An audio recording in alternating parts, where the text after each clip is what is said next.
We are back. Hopefully everybody had a great lunch. It's my great honor right now to introduce our speaker, and I'm incredibly thrilled. Our speaker is Pete Yonkman, the president of Cook Group and Cook Medical. He has been with the company for over 21 years, starting in 2001 as the in-house counsel. Pete has served in a variety of roles for Cook, including leading one of the local manufacturing sites and as an executive vice president for 10 business units. Pete was named president of Cook Medical in 2014, and in 2015 added the role of president of Cook Group. Pete is a born and bred Hoosier, originally from Crown Point, Indiana. He graduated Phi Beta Kappa from IU with a degree in psychology and philosophy, and graduated with his law degree from Maurer School of Law at IU in 1998. Pete is passionate about finding unique opportunities to help Hoosiers reach their full potentials. In 2017, he convened stakeholders working on substance abuse disorder, who ultimately launched Indiana's first 24/7, 365-day crisis center for those in mental or substance abuse crisis. That deserves a round of applause.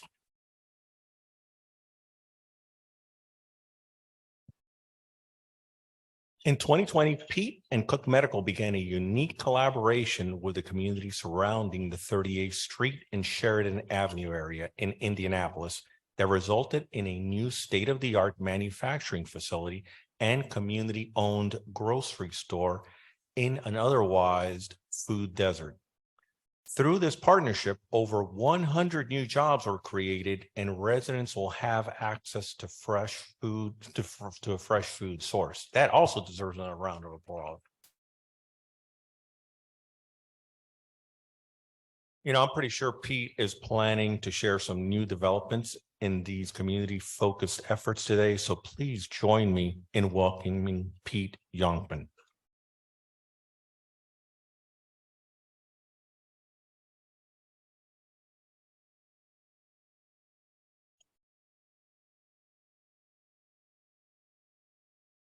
Good afternoon. I am extremely grateful to have the opportunity to be here. Thank you for the introduction as well. It's not very often that you get the opportunity to speak directly to the people who I think are quite literally guiding the future of the state. And so I spent some time thinking about what it is that I could add to the long list of people who have been here before, and what could I add to that conversation. So I wanted to go back to the first principles. And I went to the Economic Club of Indiana website and found the mission statement. I want to share that mission statement with you. So the Economic Club is the forum, not a forum, the forum, which I thought sounded a little pretentious, a little bit like the Ohio State University. For Central Indiana's current and emerging leaders to be challenged by extraordinary speakers, which in my own mind I am. So I thought that was pretty good. And engage collectively in advancing great ideas. I guess you'll be the judge. For the common good. And it's the last part that caught my attention the most, for the common good. And my hope is that today I want to try to challenge you a bit, and maybe challenge some of your commonly held beliefs, and see how do we talk about moving towards that collective common good. I also went back and watched some of the speeches from previous speakers. And I thought that Dave Ricks and Jeff Simmons did a particularly good job of laying out some of the challenges that are facing the state of Indiana. And so at the risk of oversimplifying maybe, but I'm going to summarize what I think were the two major themes of their talks. One is that businesses can succeed only when all of our communities are thriving. And two, that for communities to thrive, they need access to good healthcare outcomes. They need to be healthy. They need to have access to good jobs with upward mobility. And they need to have access to high quality education. So I think if you look at, I think we all agree that our health outcomes and our health outcomes and our education outcomes aren't what we want them to be. I think we've all seen those statistics. On the other hand, though, you can look at some of the economic indicators in our state, and you can say that things are going well. So I guess I'd like to ask you one question, which is, do you think that Indiana is rising or falling? So I won't ask you for a show of hands, but I think the answer probably is both. There are parts of our states that are thriving. We were just talking about lunch, but look at northern Indianapolis and what's happening there. Clearly thriving. But there are also parts of our state that are having challenges and are not having as much success. And I think that really sort of shows you sort of a tale of two states. If you look at this map, what you'll see, and this is based on some 2021 census data, and shows population growth in our counties or population decline in our counties. And I think it's a good visual for these two states that we just talked about. And I think it's kind of a blunt tool, but it looks like, to me, it looks like a pretty good indicator of where our state is doing well in areas where it's struggling. So if we start from the idea that all of our communities need to thrive, not just some, but all of them need to thrive, I think we'd agree that we're not reaching that goal yet. And if that's true, what can be done about it? How can we make sure that we create vibrant communities in all of our counties, not just a select few? So, and when we're faced with questions like this, I think sometimes our first instinct is to turn to government and our lawmakers. And I think that's true. I think there is a critical role for government to play in this. They have important tools and they have an important part of this process. Governor Holcomb recently laid out his priorities and solutions to some of these challenges in the State of the State address. And I want to commend him and his team because I thought it was very thoughtful and also opened up the ground for new policy initiatives that can be put in place. But for a second, let's assume that everything the governor asked for is put into law, which should be simple because Republicans agree about everything. So I have no doubt he'll get what he asked for. But let's assume that he gets everything he wants. I guess I would argue to you that it won't be enough.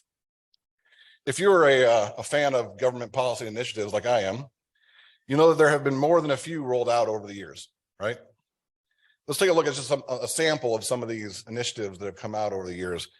And all of them are well-intended, well-funded, well thought out, and implemented by very passionate people who believed in them. And I guess I would ask the question is, did any of this solve the problem? If we add a few more policies to this list, will it get us to where we want to be as a state? So I'm not suggesting that these policies aren't important, that they shouldn't be done, or that they're a failure. In fact, I probably think they probably kept us from sliding backwards in some areas. But what I believe is that these policies are necessary, but not sufficient. So I want to introduce to you what I think is should be our next step. Not just talking about the problems, not waiting for government to solve our issues, rather taking action in our communities, in our neighborhoods. So this is the idea. What I'm asking for, what I'm advocating for is a revolution. And so don't send the security. I'm not that kind of revolution. But what I'm seeking is a revolution against the way we as business leaders of companies both large and small have been trained to believe that we aren't responsible for anything more than our customers or our shareholders. You know, I think we sort of believe that and expect that our employees are going to show up to us perfectly educated and perfectly trained, that someone else will ensure that our neighbors are well fed and healthy, and that somebody will create jobs out of thin air, or that somehow magically the housing crisis and housing shortage will be fixed. And somewhere along the line, we began to believe that improving our communities meant joining a business association that issues reports about problems, that if advocating for a specific piece of legislation fulfills our civic duty to our fellow citizens, or that meeting in rooms like this with people like us are going to move those counties from red to green. But the reality is, I think, there's no silver bullet coming from government. There's no magic that's going to happen that's going to solve these issues. These challenges are going to have to be met in the neighborhoods, neighborhood by neighborhood, community by community. Now, the good news is there are a lot of resources already in the community. We have tremendous not-for-profits, neighborhood associations, other NGOs. They're all doing their work. But what I think is noticeably missing from the trenches is the business community. And I think it's because over the years, we found it more comfortable to fight an air war from offices and boardrooms rather than being with our neighbors where the work needs to be done. And I think the government's institutions have a really important role to play here. They have tools, but their tools are designed to fight an air war. That air war sets the priorities, it sets the resources, but it creates space that has to be fought in our communities. It's these resources that we need to help us do that. So you may be asking yourself at this point, maybe a couple questions. One of them might be, okay, I agree that business needs to be involved, but how do we do that? What do we do? What specifically do we do? And then maybe the more important question you're asking yourself is why? Why is it our responsibility? Why should we care? Why shouldn't government fix this? So I want to start by talking about the how first. That's maybe the easier question. I'm going to give you a few examples of projects that we've worked on at Cook over the years that have taken us sort of step by step out of our offices and into the trenches. One of the first things we worked on was a program for education barriers. We used to have a requirement that you had to go work at Cook, you had to have a high school diploma. Not sure why, but we did. So what we did is we put in a program that allowed people to work part-time for us in the morning, go to school in the afternoon, get paid full-time, and then guaranteed a full-time job in the afternoon as you graduate the program. That's been a wonderful program. We have over 25,000 people in our area without a high school diploma. So we now have graduated over 300 people from that program. It's a start, but it's nowhere near the effort we need. After that, we partnered with Goodwill's Excel Center to advocate for an adult high school to be brought to Bloomington to help those 25,000 people who don't have a high school education. And that's been a tremendous success as well. And I want to thank them. Goodwill is over there, and I want to thank them for their really good work.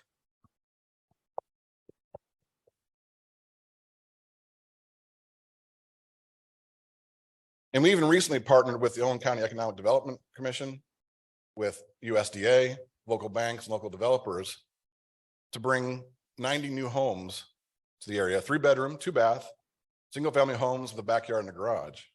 We're bringing those to Spencer, Indiana to fill a critical need for the housing shortage there. And through all these examples, one of the things that we learned, I think the most important thing we learned, is that we can't solve these issues ourselves, but we do play a crucial role as business. So how exactly it is, that's the how question. How do we play that role?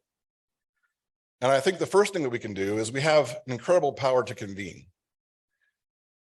When we see an issue, when we hear about an issue from our community, we have the ability to bring the right stakeholders to the table. We can get people to pay attention to the issue. I think about it when government and not-for-profits and even our community, when business calls, they listen and they will come to the table.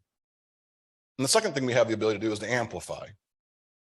So there are a lot of times we see in the community, there are solutions that are out there. There are things that are worked on. They're just stuck. We as business have the ability to amplify that issue and get it unstuck. And then the third thing we have the ability to do is to mobilize. So I think we realize that within our organizations, we have an incredibly talented set of people. We have an army of people who have knowledge that many organizations don't have, especially our not-for-profit partners. Sometimes they have incredible mission, they're incredible their mission, but they don't have the infrastructure to build the business structure around. But we have the ability to tap into our network and to mobilize that team. And so this revolution in thinking is also evident in our latest project. It's happening right here at 38th and Sheridan. A couple of years ago, we recognized that we needed to expand our footprint, to expand our manufacturing. And we could have put that manufacturing anywhere, to be honest. We're global, we could have put it anywhere in the world. But that was also the time when George Floyd was murdered. And our leadership team was becoming frustrated because we saw organizations putting out nice statements on social media, but we didn't see action, and we wanted to be action oriented. We wanted to be a small part of the solution. We didn't believe that hashtag activism was actually taking action. So we wanted to be a small part of the solution. So we started the process again. We brought together people from around the state. We looked for a place to open our new facility, and thankfully, in that process, we met a person named Ashley Gerbitz, who's here today. Ashley?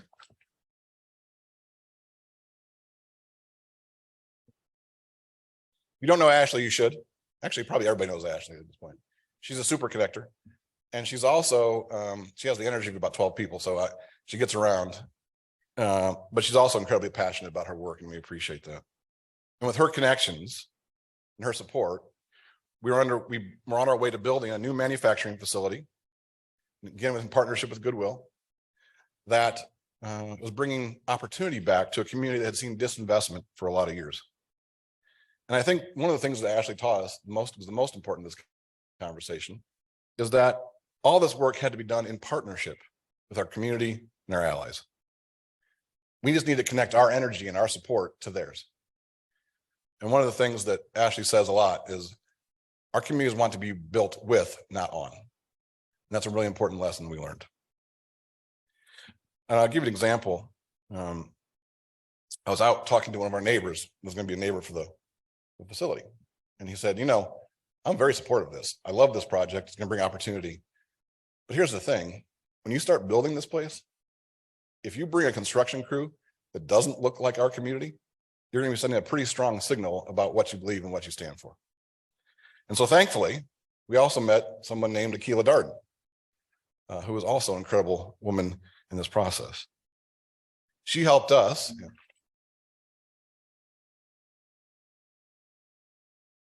She helped us set a goal of 100% minority-owned contractors and locally owned businesses to build this facility. I frankly wasn't sure we could do it, but she made it happen. And she was even able to recruit local people, dozens of people from the local community who had never considered construction jobs before, and she got them certificates and jobs on the site. And this is a facility now. We've gone through this process, we built it, and the facility is now open. And we have 25 employees who are working there today, and we'll have 80 by the end of the year, all from the local community. And that's been a tremendous thing, but it shouldn't stop there. And so in that process, again, we also met some incredible entrepreneurs. Two people who are passionate about solving the food access issue in the community, Michael McFarland and Marcus Williams. And later this summer, I'm excited to say, they're going to be opening up a 15,000 square foot grocery store in what is one of the critical food deserts in our community.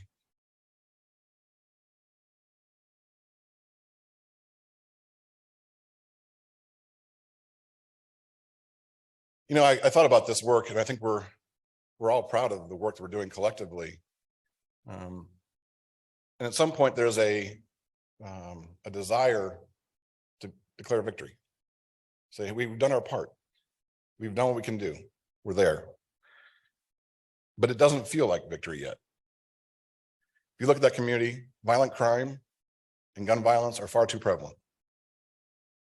Access to housing is not really available. Education and health outcomes are not anywhere near what they should be relative to the state. And most importantly, what our neighbors tell us is their work's not done yet. They don't see it as victory. So we're going to stay there and fight with them in the trenches.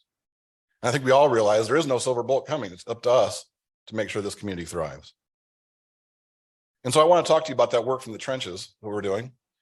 And I'm proud to share today with you for the first time publicly the next step in our collective work. And I hope that in this project, you'll see those same skills that we've used to convene, amplify, and mobilize in this project. For over the last year or so, a group of citizens have been working together across the community, and we've been meeting to determine what actions can be taken place to actually improve the lives of the residents who live there today. Not for some group that moves in, but how do we improve the lives of the group of the citizens that are there today? And this group, who I'm going to introduce today, because I want you to see the people who are doing this work, we came together to formalize an area of Indianapolis into what we were calling the Sankofa Access Zone. The Sankofa Access Zone is a defined area that stretches from 34th to 42nd and Sherman to Shadeland. There are about 10,000 people who live in this community. And I think if you talk to people like Ashley and others, they'll acknowledge it's a community that has some challenges. And so I want to give you some details about that. The median household income is $33,000, poverty rate is 28%. Labor force participation is only 58%, and the unemployment rate is 13%. Life expectancy is 70 years, full 6 years less than the state average. 23% of adults 25 and over don't have a high school diploma. The violent crime rate is 20.7 for 1,000 people. 45% of the houses are spending more than 30% of their income on housing. 74, this is amazing to me, 74% of the population 55 and older live in a food desert. 30% of the population doesn't have access to a computer or the internet. And I think if you were to ask your team, so let's just imagine for a moment you were asking your teams about, hey, we're considering doing business in this area. I think this is the report you might get back. And that's too bad, because that's not what this community is. It's not what defines this community. That reality that we've seen is far different. What we see and the people we've met is a community that has one of the highest rates of home ownership because of the longevity of its residents. It's blessed with, it's blessed with a community of active leaders who are really passionate about bringing opportunity back to this community. And for us, so what we decided to do, we want to create a mission. Our mission is to foster relationships and lasting partnerships with like-minded businesses, leaders, and organizations who are committed to amplifying the resident voice, preserving our legacy, and using it as a foundation for the collective growth of our existing community. Not an easy thing to do. That's our mission. And I think that word Sankofa is an interesting word. I'm probably not familiar with it, but it's a word that came from the community, that was in the community, it was passed along to us. And it's a metaphor from the Akan language in Ghana. And it's often depicted as the image of a bird collecting the egg from its back.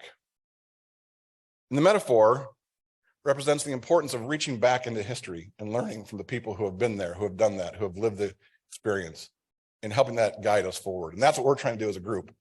Talk to people like Cecilia Dodson, who's here. She's lived in the community for 40, 50 years. She remembers when that community was thriving. There was a grocery store around the corner, when there were restaurants on the streets.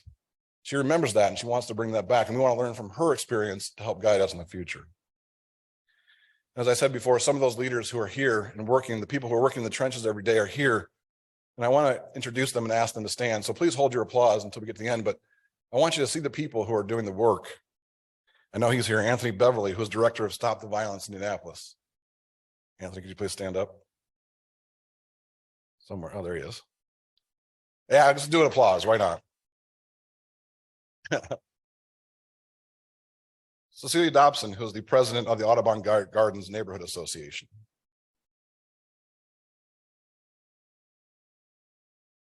Juanita Easterling, who's actually the general manager of operations for Goodwill of Central Indiana. She manages our facility we've been talking about today. And Kelly Fisher is senior vice president and CFO for Cook Medical.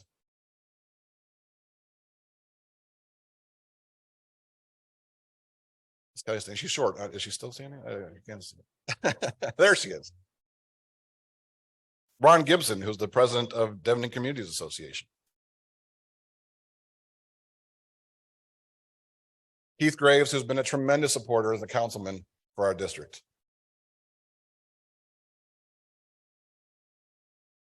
Ashley Gervitz, who we introduced before.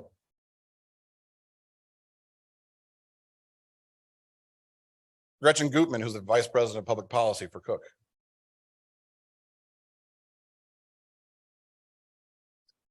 And then I told you about some of the resources the business can bring to the table. One of the things that we've noticed is that the legal expertise and the minutia of getting through things is sometimes not available to people. So we reached out to Nick Roos, who's a partner at Ice Miller, and he's been a tremendous supporter in this project. And of course, you can't do this without the involvement of city government. And so we have Lauren Rodriguez, who is the director of Indy's Office of Public Health and Safety.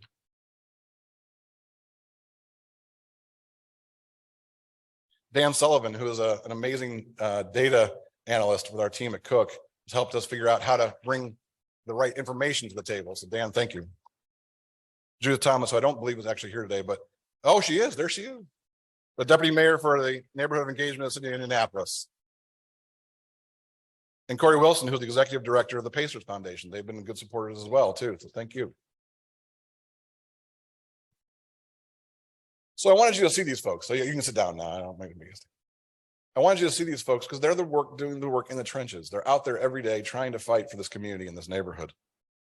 And when we got together, we decided that we wanted to put politics aside, right? Everybody has different political agendas. We don't want to be involved in politics. We want to be involved in the facts and finding ways to actually improve the lives of our community.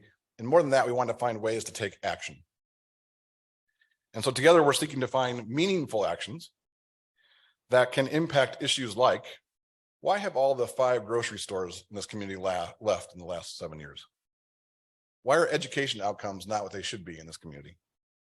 What can be done to address the level of violent crime? How do we create jobs that enable upward mobility?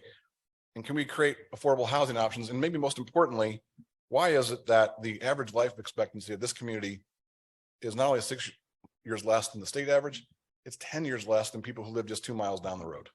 Why is that? And so we started, again, we want to go back to the facts, and we started looking at violent crime data in the area. And despite what you hear on the news, this is not a community riddled with crime. It really is just located in a few challenging areas. And early in the process, I went out actually on several ride-alongs with the IMPD in the community, and that was fascinating.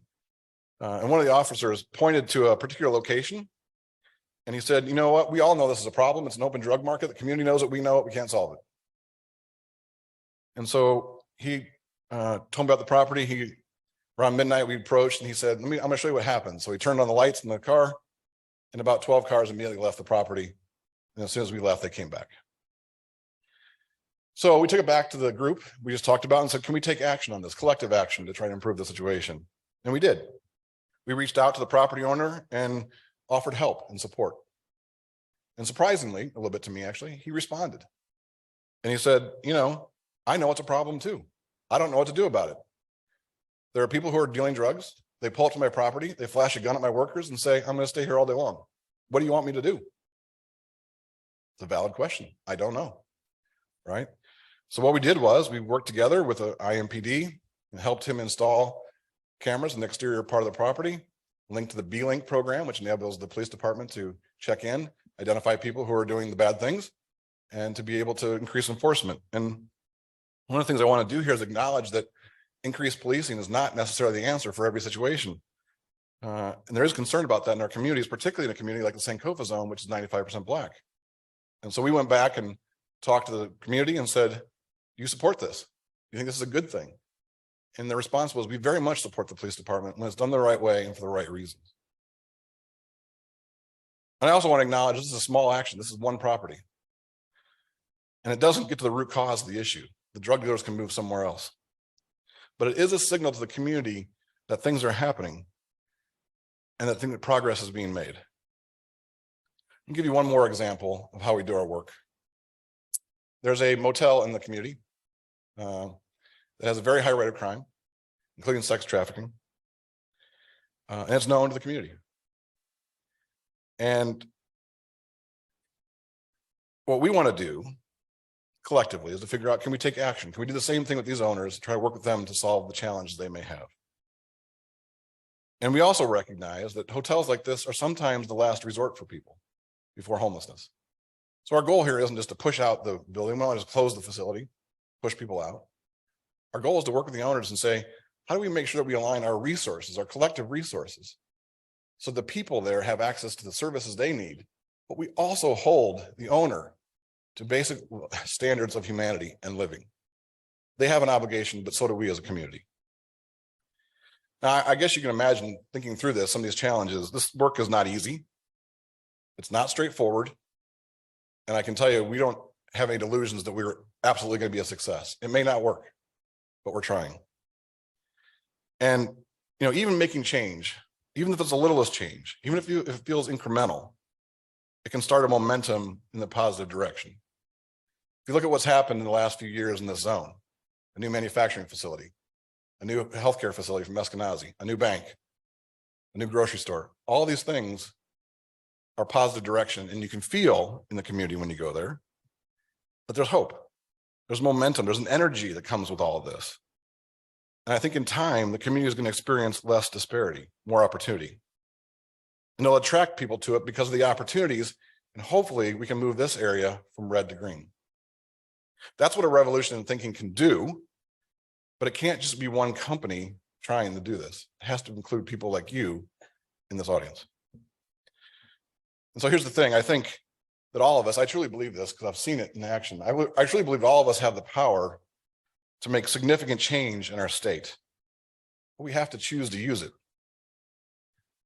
I think the easiest thing could be for all of you to have lunch today, go back to your jobs, go home tonight, and forget all about this conversation. But what I think that means is you've made a choice to accept the tale of two states. Frankly, I hope you're not okay with it. And I hope that you want to take action. But for us to take action, we're going to have to change the way we think. Instead of turning to government for our solutions, we're going to have to roll up our sleeves and get out in the communities ourselves. Instead of meeting with each other in rooms like this with people like us, we're going to have to go out into the communities, into our neighborhoods that deserve more, and meet with the people who are already out there working to make the community better. And most important, if you're running a business, you're going to have to embrace your powers to convene, amplify, and mobilize. And so here's my guidebook. If you're interested in joining this revolution, every good revolution needs a manifesto. And so this is my manifesto for you. First, be a convener. Start meeting with people. Have lunch with not-for-profits in your community and ask them for 3 people that you should meet too. Do what I'm calling the CEO challenge. If you're a leader of a business, don't send your community liaison, don't send your VP of government affairs, you yourself. Go out and spend 3 days in the community. Give us 3 8-hour days. Go meet with teachers, pastors, not-for-profits, educators. Find out what the challenges are, listen, and listen more than you talk. The other thing I would suggest is to lose the suit. We're attending these meetings to wear a suit and show up in fancy clothes. It doesn't work. Then I would suggest you on that 3rd day in the community, go on a ride along with the police department. They let you do it. It's awesome, and you're going to learn a lot. If you haven't done it, you should. Second, be an amplifier. Get people's attention. When you see something wrong, when you see something needs a solution, when you see a challenge or an obstacle, whisper in that right person's ear. You know who they are. They're probably sitting in this room. Whisper in that person's ear that they need help. And how do we unlock the possibilities there? And then finally, be a mobilizer. All of you have teams. You have incredible people that work, that have knowledge. Now, look, I would suggest to you that a lot of companies do philanthropy and they allow their employees to go out and volunteer, and that's important. But if you have an engineer or an IT person with this incredible mind and you ask them to go to the soup kitchen, that's one thing. But if you enable that engineer to change the capabilities of a not-for-profit overnight and expand their capabilities, you've done something that's meaningful for that person and for that organization. And then earlier today, I told you about the question of why. This is the big question. There's a lot of things out in the world now that are becoming political. This is not political. It's not ESG. It's not CSR. This is about being connected to our communities. So I guess the question of why should business care? And I've thought a lot about this. And I think it's pretty simple, actually. It's because you hold the power. You have it. You have the resources. You are in control of the power in Indiana. If you look at the collective resources of people, economic output, any way we measure it, the business community dwarfs government by factors of 10. It's where the resources lie, it's where the people lie. But if we allow business to sit on the sidelines, we're throttling the greatest potential engine of community involvement of improvement the state has ever seen. We have an engine that's an incredible engine for improvement, but a lot of times it's just not there in the trenches. You hold the key to resources, people, skills that can move neighborhoods and communities from red to green. And the more green communities we have, the more vibrant communities we have, and the better off we all are from an economic standpoint. Any way you cut it, that's what our goal should be, is to make sure that all of our communities are moving from red to green. And my hope is that in 10 years from now, if we talk about this, we're having a very different conversation about the future of Indiana. And I hope it's clear that all of Indiana is rising, not just a select few counties. And I also hope that in the next 10 years, when we come back here and have this conversation again, that you will have chosen to make a difference, that you wouldn't have stayed on the sidelines waiting for a silver bullet. Rather, you've been out in the trenches with your neighbors fighting to make our communities better. It's been an honor to be here with you. I thank you very much. And I hope you want to join the revolution with us. Thank you very much.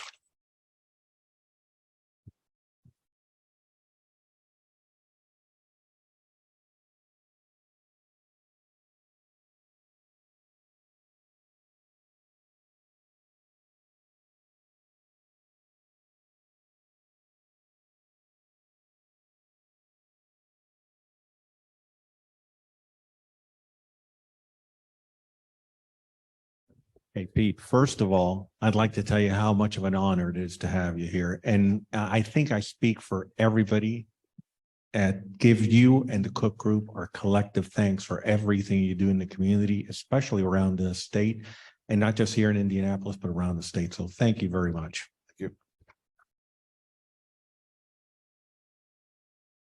Now, under the category of better business engagements and communities, you've talked a lot about this issue before to various groups. What's the most common reaction you get? The most common reaction, I've talked about this issue in several different formats, different ways.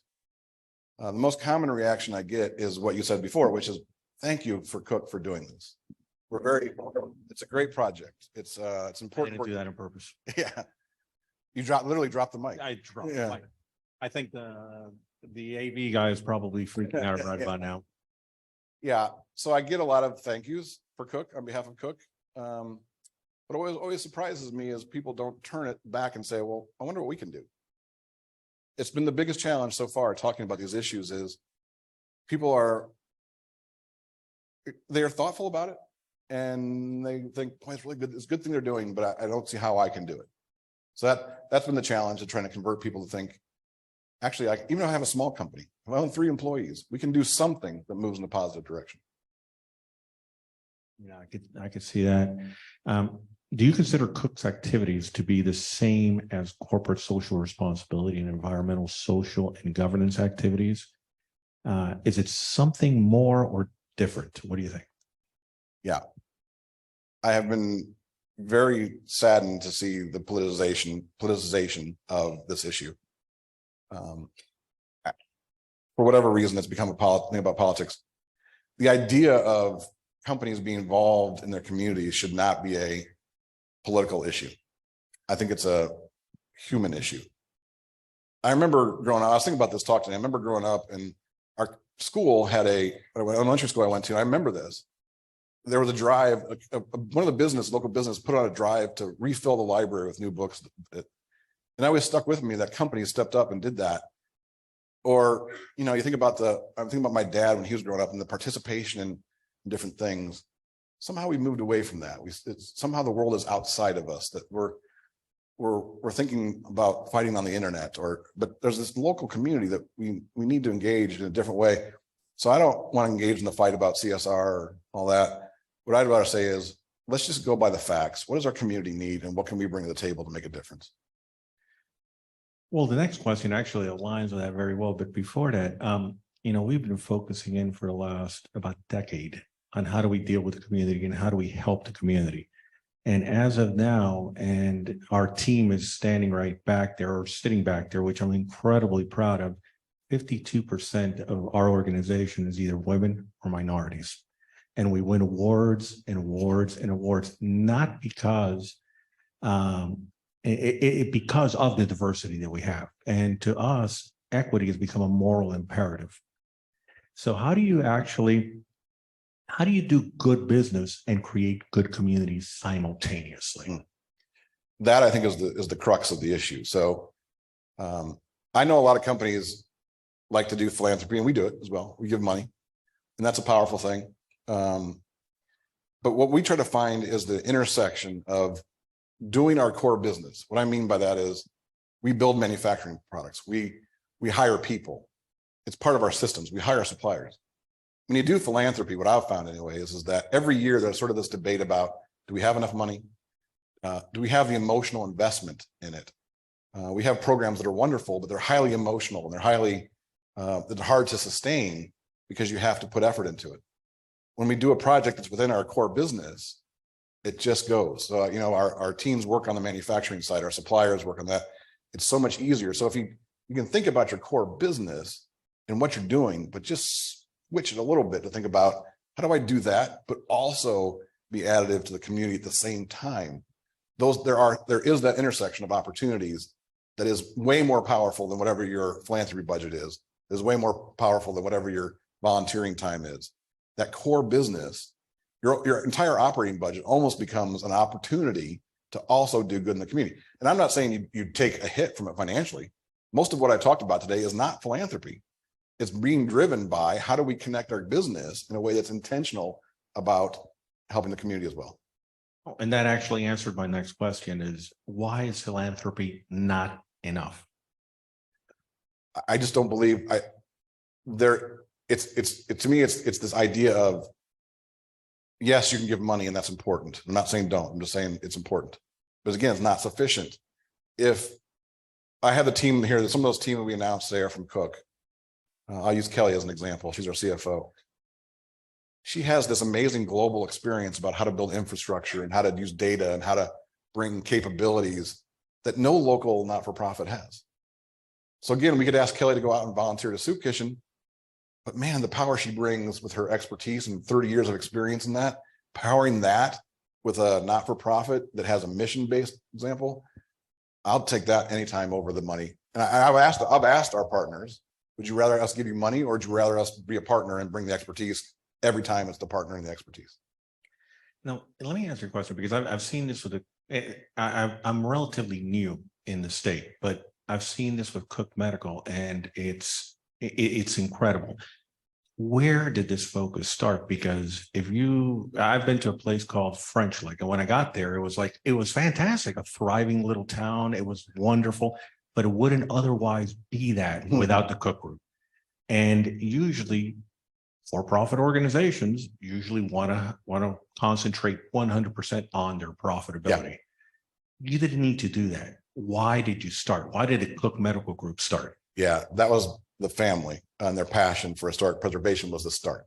So the family has obviously they've done incredible work across the state, but one of the things they were really good at was preserving historic buildings. One of the first things that clicked to me about this and my understanding of how this was I heard the Cook family say, we'll restore it, but we're not going to restore it to be a museum. It has to have a functional purpose. That was a lightning rod for me. It was like, oh, I get that, because they don't want to just put philanthropy in and have it become this museum. They want it to be a functioning part of the community.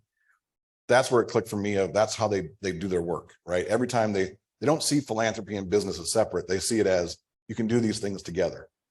And that was a lesson that I found that's been ingrained in our DNA. It was just, I don't think it was a philosophy they had. It was just, it never occurred to them not to do that. Why wouldn't you do these two things together, right? Why wouldn't you take these opportunities to use business and good for the community? Now, and from what I'm getting from you is that it's organic in the Cook Group. Basically, everybody thinks the same way. It isn't written on a piece of paper or on a wall anywhere. It's basically inside your DNA. It is in our DNA, but it's also one of our core values. Giving back is one of our core values. And we talk to that. We actually spend time educating our teams across the globe about what does it mean to be an active partner. I will tell you, even internally, our teams particularly in Asia and in Europe and others, the first instinct is we're gonna sponsor a marathon for cancer. Great. What else are you gonna do? How are you going to be more deeply engaged in the community? How are you going to use your core business to actually make a difference? And what that led to was thinking of, oh, we've got a group here that is associated with people who are blind, that are working on employment opportunities and things. So let's partner with them. Okay, now we're talking about something more meaningful where you're using your core business in an opportunity that's win-win for everybody. I'm not saying you shouldn't sponsor the marathon.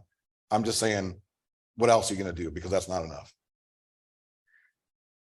Everything that you've presented to us, and I'm incredibly impressed. I think everybody else is incredibly impressed. What's next? What are you focusing in on next? Ashley asked that question just now. Well, in the immediate term, we're letting things settle a little bit. We talked about the process you go through, like a project like 38th and Sheridan, the grocery stores. There's this tremendous push to get it going. But if you're not careful, it won't become sustainable. There's the hard work that goes in every single day to running a grocery store, to building a manufacturing facility. That just doesn't happen. That takes sustained effort. And so what we're in the process right now is looking at sustained effort. But I know I talked with Kent at Goodwill. We have such an amazing partnership. One of the things that I've always been impressed with Goodwill is that they have the combination of business skill and mission. They're fortunate because of their size and the team that's there. They really can combine those two things in a way. We had looked, Kent and the team had looked at, we're trying to help people with coming from the judicial system. How do we engage them back into the workforce?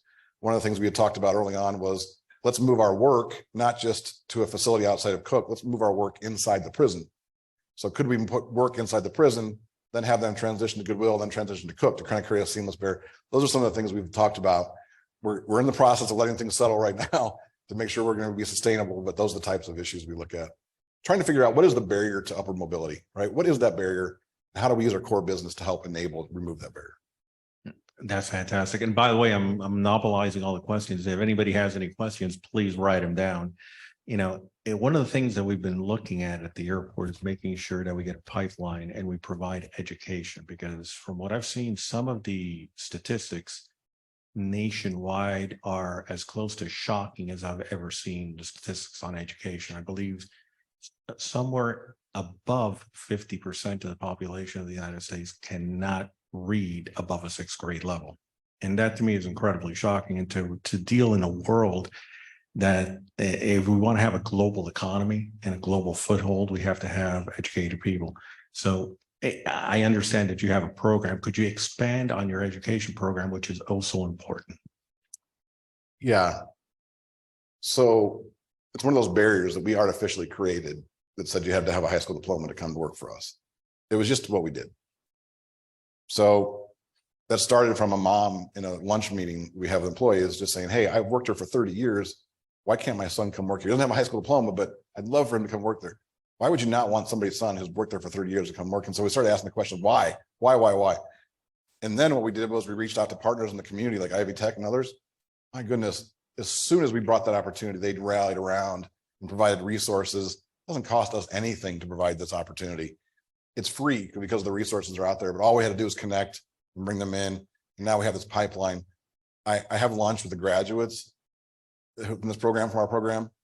60% of them are women, probably aged 25 to 40, who dropped out of high school because they were pregnant.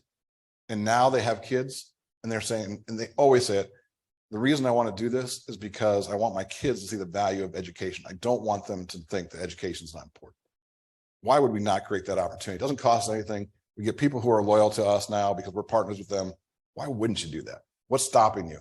And a little bit of frustration for me has been sometimes companies will say, well, I'm not sure the quality of the employee that we're going to get. My response to that is, and I tell it to her every time somebody says that, it's usually a VP of something. And I say, okay, you go take the math portion of the high school equivalency and tell me how you do.